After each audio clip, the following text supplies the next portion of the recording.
California has seen record rainfall in recent years, causing widespread flooding and numerous landslides across the Pacific Coast Highway. Winter storms caused significant damage to the famous coastal highway, so much so that even months after, a section of the road is still closed. Kind of a bummer, I remember growing up in the early 2000s and hearing adults say, "Oh, don't go to California, it's going to fall into the ocean." I recreated a very realistic reenactment of what my childhood brain thought when I would hear something like this. I really thought California would just break off as one big piece and just disappear. Oregon and Mexico just hanging out in the ocean. This is obviously nonsense to my adult brain, but to my 8-year-old brain, it made perfect sense. Although California isn't going to be sinking into the ocean anytime soon, the landslides did cause us to change our plans as the latest slide took out the road near Big Sur. The Pacific Coast Highway stretches from Dana Point in Orange County to the south, all the way up to Leggett, California, roughly 3 hours north of San Francisco. The whole stretch is over 650 miles and would take at least 12 hours to drive without stopping at any viewpoint. We originally planned to do the drive from San Luis Obispo to Monterey, which is generally considered the most scenic part of Highway 1. But in January of 2023, Highway 1 got hit by a landslide near a portion of the road known as Paul's Slide, making it impossible to drive up the coast. And then again in January of 2024, another landslide shut down an additional 8 miles and is costing upwards of $100 million to fix. So we had to head north to Monterey to drive south down Highway 1, ultimately having to turn around shortly after crossing the Bixby Bridge. We started our morning in Bakersfield, California with a 3.5-hour drive ahead of us. After spending much of our vacation in the desert, Paul was very excited to cross over the Castle Mountain Range and into the greenery of Eastern California. Personally, my favorite part of the country is the Southwest. It was quite the contrast in scenery. We literally went from this the day before to scenery that is pretty much the old Microsoft XP screensaver. Side note, the Microsoft Bliss screensaver was actually taken north of San Francisco in the Napa Valley and was sold to Microsoft for 6 figures. The drive went quite quickly, probably because I was sleeping most of the way before Paul woke me up yelling about some famous racetrack.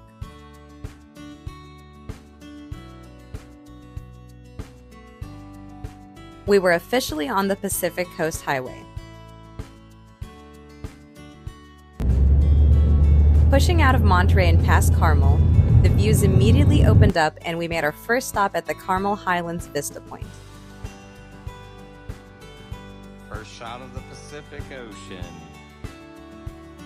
Growing up on the East Coast, we had never made it to the Pacific Ocean before, so having these views as our first experience seeing the West Coast were absolutely incredible.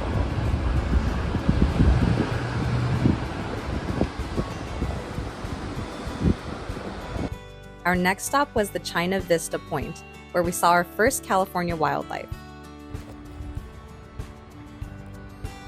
You can barely see him. Oh, he's...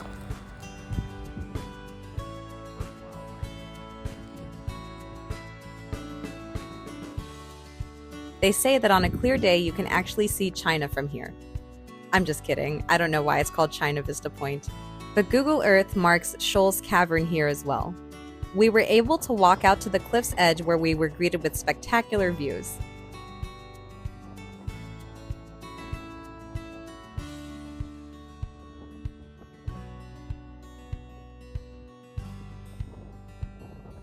I'd be very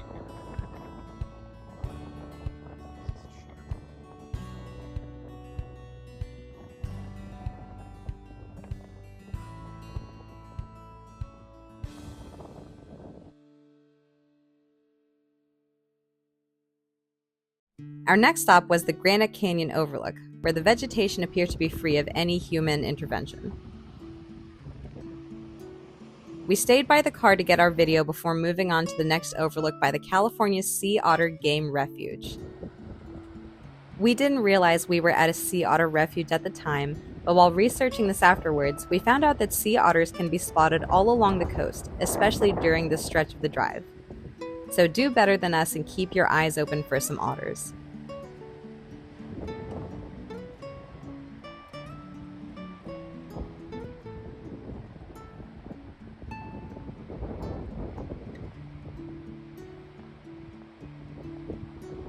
The most serene and peaceful stop was at Notley's Landing Vista Point. As simple as it was, just having an open field in the foreground with the cliffs and ocean as the backdrop was very calming. After flying all the way from Virginia, driving across Arizona, all of Nevada, and much of California, this was the moment Paul was most excited for. We made it to the magnificent Bixby Bridge, the gateway to Big Sur.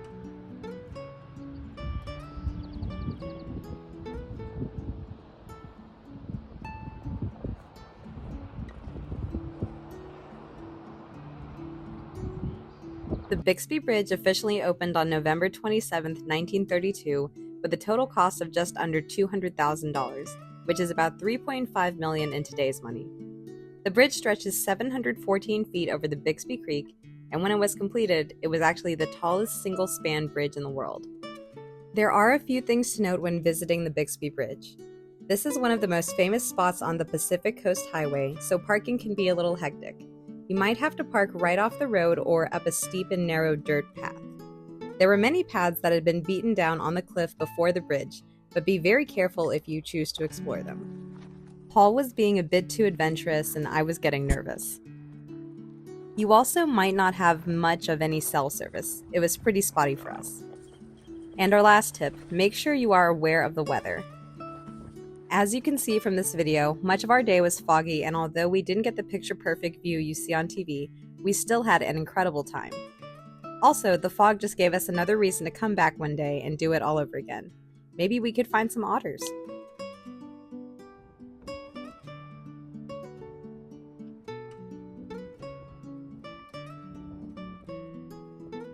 After exploring for a good bit, we crossed over the Bixby Bridge and stopped just a few miles down the road at Hurricane Vista Point. With the road being closed just a few miles up ahead and the fog pulling away from the coast, we decided to head back up to the Bixby Bridge to see if we could get some clear views. Just up from this stop, we passed by some cows moving around the pasture, having an utterly peaceful day. We drove back over the Bixby Bridge, but the fog was just as dense, so we had one final stop to check out before getting back to our hotel.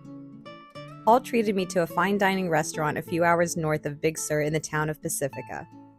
We made it to what has been dubbed the most scenic Taco Bell. Where else can you sit down with your Crunchwrap Supreme while taking in grand views of the Pacific Ocean with cliffs on both sides? We read about one couple even having their wedding reception here. The article said it only cost $4,000. This Taco Bell has a nice walk-up window, and you can even get alcohol here.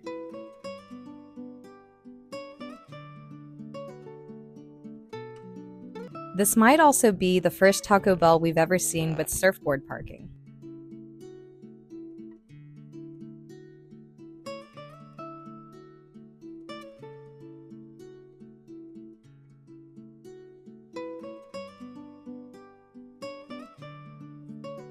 With our bellies full and our day almost over, we headed up to San Mateo to check into a rather large Marriott that doubles as a convention center by the airport, where we actually got lost twice before finding our room. We were finally at the last hotel of our trip, and although we had a long driving day, we went back out for one more stop of the evening. We headed over to Seal Point Park to go for a short walk and take in the sunset.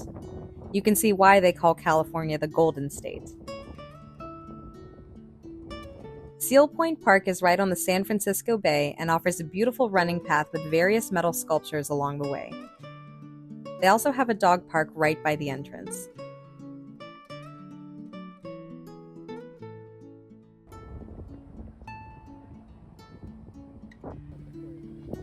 This video was a bit of a slower pace, so thanks for sticking around till the end.